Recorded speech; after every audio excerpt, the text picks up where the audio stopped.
जब आप प्राचीन आयुर्वेद के महाशास्त्रों और भारत के सबसे प्राचीन योग दर्शन का अध्ययन करोगे तो आप ब्रह्मचर्य के इस महासिद्धांत में आपको ओजस और तेजस नाम के दो शब्द सुनने को मिलेंगे। ये हमारी वो फिजिकल और मेंटल एनर्जी होती है जो ये तय करती है कि हम कैसे जीवन में एक बैलेंस बनाते हैं, बोथ मेंटली एंड फिजिकली। ब्रह्मचर्य के सारे गलत डेफिनेशन को और हर एक चीज को मैंने इन दो वीडियोस में एक्सप्लेन कर दिया था। अगर आपने इन दो वीडियोस को अभी तक नहीं देखा तो पहले इनको देख लेना। तो हम सीधा पॉइंट में आते हैं दोस्तों कि जैसा कि हम जानते हैं कि ब्रह्मचर्य का मतलब बस वीर्य रक्षा करना नहीं होता, बल्कि ब्रह्म के रास्ते में चलने को और उसमें अपने अस्तित्व और चेतना को विलीन कर देने को ही हम ब्रह्मचर्य का परम लक्ष्य कहते हैं। लेकिन जब आप अपने यंत्र को ठीक से नहीं रखोगे तो इस यंत्र का जो सोर्स ऑफ एनर्जी है यानी कि जो दिमाग है वो भी ठीक नहीं रह पाएगा। अगर दिमाग ही सही नहीं रहा तो आखिर कैसे आप रियलिटी के बियॉन्ड चीज को एक्सपीरियंस कर पाओगे। जब आपकी नजर इस अनंत ब्रह्मांड और इस खूबसूरत प्रकृति में जाएगी तब आप पाओगे कि ये ऊर्जा का अमर संगीत है जो अनंत काल से इसको मैनिफेस्ट कर रहा है। खूबसूरती के अलावा मुझे इस ब्रह्मांड में वो चमत्कार दिखता है जिसे मैं अपना अस्तित्व कहता हूँ, और इसी अस्तित्व के महाज्ञान को यानी कि ओजस और तेजस को आज मैं एक्सप्लेन करने वाला हूँ, तो अंत तक बने रहना। तो पहले दोस्तों हमें ये समझना होगा कि ओजस और तेजस आखिर है क्या। ओजस दोस्तों शरीर और मन के लिए आवश्यक वो ऊर्जा है जो शुद्ध और पौष्टिक भोजन खाने से बनती है। संस्कृत में ओजस का अर्थ है शक्ति। आयुर्वेद के अभ्यास में ओजस को शक्ति, स्वास्थ्य, दीर्घ जीवन, प्रतिरक्षा और मानसिक और भावनात्मक कल्याण के लिए जिम्मेदार माना गया है। और दूसरी तरफ तेजस पित्त का मानसिक रूप है जिसको मन की महाअग्नि भी कहा जाता है। At the level of the cell it is cellular intelligence. तेजस हमारे शारीरिक, मानसिक और आध्यात्मिक कल्याण को जोड़ता है। एग्जाम्पल के तौर पर अगर आप ओजस और तेजस को मेटाफोरिकली समझोगे तो एक दीपक है, लेकिन अगर उसमें तेल नहीं होगा या तेल कम हो जाएगा तो उसकी लौ कमजोर हो जाएगी या बुझ जाएगी। इस दीपक में तेल ओजस है और वो चमकदार लौ तेजस है। अगर आपका ओजस ठीक नहीं है तो आपका तेजस कैसे ठीक रह सकता है। इसी को ही ओजस और तेजस कहते हैं जो एक ब्रह्मचारी के लिए बहुत महत्वपूर्ण चीज है। अब हम इसको एक एक करके समझते हैं। और दोस्तों दिन भर के काम और थकान के बाद और आजकल के खान पान और रहन सहन को देखते हुए हमारी रोजमर्रा की जिंदगी में हमारा शरीर और मन कमजोर पड़ रहा है और इसमें विटामिन और मिनरल्स की कमियां दिख रही हैं। इसीलिए आज मैं आपको फाइटिका वीटा 365 के बारे में बताने वाला हूँ। फाइटिका वीटा 365 एक ऐसा मल्टीविटामिन है जो न केवल आपकी रोजमर्रा की विटामिन और मिनरल्स की जरूरतों को पूरा करता है बल्कि ये सरकार द्वारा प्रमाणित और लैब टेस्टेड भी है, जिसका गवर्नमेंट सर्टिफाइड रिपोर्ट आप स्क्रीन पर देख सकते हो। इसका मतलब है कि ये पूरी तरह से सुरक्षित और भरोसेमंद है। फाइटिका वीटा 365 में शामिल है अश्वगंधा जो तनाव को कम करने और हार्मोन बैलेंस बनाए रखने में मदद करता है। ग्रेप सीड्स जो हार्ट हेल्थ का ध्यान रखता है। प्रोबायोटिक्स जो पाचन को बेहतर बनाकर आपके गट हेल्थ को मजबूत करता है। और साथ ही इसमें मौजूद है विटामिन और मिनरल्स जो आपकी इम्यूनिटी को बूस्ट करता है और आपको दिन भर ऊर्जावान बनाए रखता है। भारत के लोगों के डाइट में अक्सर विटामिन और मिनरल्स की कमी दिखाई देती है जिससे वो थकान और कमजोरी का एहसास करते हैं, लेकिन फाइटिका वीटा 365 इस कमी को पूरा करता है।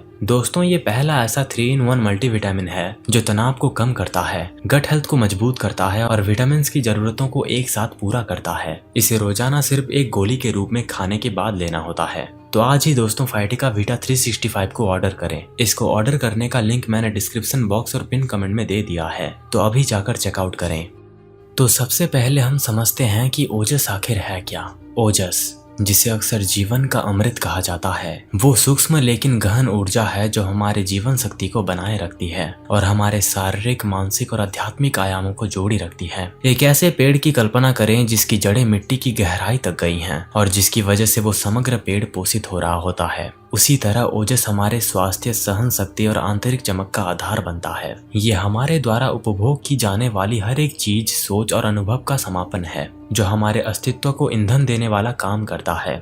आयुर्वेद के जनक महर्षि चरक ने ओजस की तुलना पेड़ के रस से की है जो उसके सभी भागों को जीवन प्रदान करता है। उन्होंने बताया कि जिस तरह प्रचुर मात्रा में रस वाला पेड़ हरा भरा और जीवंत रहता है, उसी तरह मजबूत ओजस वाला व्यक्ति चमकदार स्वास्थ्य, भावनात्मक संतुलन और आध्यात्मिक गहराई का आनंद लेता है।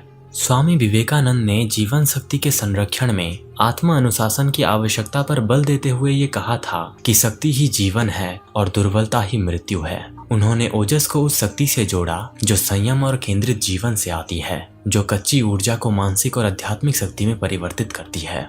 उसी तरह परमहंस योगानंद जी ने ओजस की तुलना आध्यात्मिक खजाने से करते हुए ये कहा था कि इच्छाओं को नियंत्रित करके हम एक उच्च उद्देश्यपूर्ण जीवन बिता सकते हैं। अपने शिक्षाओं में उन्होंने व्यक्ति की चेतना को बढ़ाने, जीवन शक्ति और ज्ञान को पोषित करने के लिए यौन ऊर्जा को पुनः निर्देशित करने की सलाह दी थी। दोस्तों, ओजस को भीतर से निकलने वाली सुनहरी चमक के रूप में वर्णित किया गया है। ये खूबसूरत आंतरिक चमक केवल शारीरिक सुंदरता नहीं है, बल्कि आंतरिक सद्भाव और जीवन शक्ति का प्रतिबिंब है। मजबूत ओजस वाले लोग स्वाभाविक रूप से शांत, लचीले और अट्रैक्टिव दिखते हैं। आपने नोटिस किया होगा कि कुछ व्यक्तियों के पास एक हायर एनर्जी फील होती है। इसको ही ओजस ऊर्जा कहते हैं हम। इसी प्रकार ब्रह्मचर्य जीवन ऊर्जा को संरक्षित करके ओजस में बदलने की शक्ति रखती है। एक पवित्र कला है ये, जो जीवन शक्ति का सार है, जो शरीर, मन और आत्मा को बनाए रखता है। सेक्सुअल एनर्जी पर महारत हासिल करके व्यक्ति कच्ची इच्छा को रचनात्मक और आध्यात्मिक शक्ति में बदल सकता है। ठीक वैसे ही जैसे दूध को मथकर मक्खन बनाया जाता है।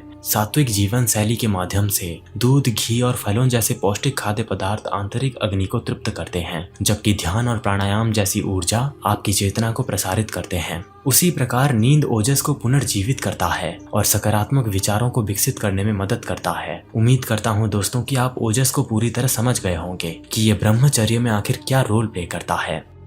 अब वीडियो में वापस आकर ये समझते हैं कि तेजस आखिर है क्या। तेजस वो आंतरिक अग्नि है जो मन को प्रकाशित करती है और शरीर को जीवंत करती है। एक सूक्ष्म चमक जो स्पष्टता, रचनात्मकता और आध्यात्मिक चमक को बढ़ाती है। जिस तरह सूर्य अंधकार को दूर करता है, उसी तरह तेजस भ्रम को दूर करता है, जिससे तीक्ष्ण बुद्धि और निर्णायक कार्रवाई संभव होती है। अग्नि तत्वों में निहित तेजस न केवल भोजन के पाचन को नियंत्रित करता है, बल्कि विचारों, भावनाओं और अनुभवों को ज्ञान में आत्मसत्ता करने को भी नियंत्रित करता है। ये वो चिंगारी है जो साहस, इच्छा शक्ति और आध्यात्मिक अंतर्दृष्टि को प्रेरित करती है, जो इसे सांसारिक सफलता और आंतरिक विकास दोनों के लिए आवश्यक होती है। दोस्तों, एक शब्द में ये वो मेंटल एनर्जी है जो हमारे कैरेक्टर, बिहेवियर और हर एक इमोशनल फीलिंग को समाज के सामने प्रकट करती है। दोस्तों, जब तेजस मजबूत होता है तो ये एक तेज दिमाग, चमकदार आंखें और आत्मविश्वास से भरी उपस्थिति के रूप में प्रकट होता है। हालांकि जब अत्यधिक भोग विलास, खराब पाचन या ध्यान भटकने से व्यक्ति कमजोर हो जाता है तो उसे सुस्ती, भ्रम और आत्मविश्वास में कमी का अनुभव होता है। ब्रह्मचर्य में तेजस एक बहुत बड़ा रोल प्ले करता है। ध्यान, आत्मजांच और आध्यात्मिक अध्ययन जैसे अभ्यास तेजस को बहुत मात्रा में बढ़ा देते हैं। तो ये था दोस्तों सारा महासार ओजस और तेजस के विषय में। मुझे ये बहुत जरूरी लगा तो मैंने वीडियो बना दिया। वैसे आपको ये वीडियो कैसा लगा मुझे नीचे कमेंट में जरूर बताना। और अगर आप मेरे साथ अध्यात्म में जुड़ना चाहते हो तो आप मेरे स्पिरिचुअल प्रोग्राम दर्शन से ध्यान तक में जुड़ सकते हो, जिसमें हम अध्यात्म के पहले चरण से बिल्कुल ध्यान में उतरेंगे, दर्शन शास्त्र के महाज्ञान से सीधे ध्यान की ओर। और अगर आप मेरी इन 2 ऑडियो बुक को सुनना चाहते हो तो इसके लिंक मैंने नीचे दे दिया है। और फाइटिका वीटा 365 को ऑर्डर करना ना भूलें। तो मिलते हैं दोस्तों अगले वीडियो में एक नए टॉपिक के साथ। आपका मूल्यवान समय देने के लिए धन्यवाद।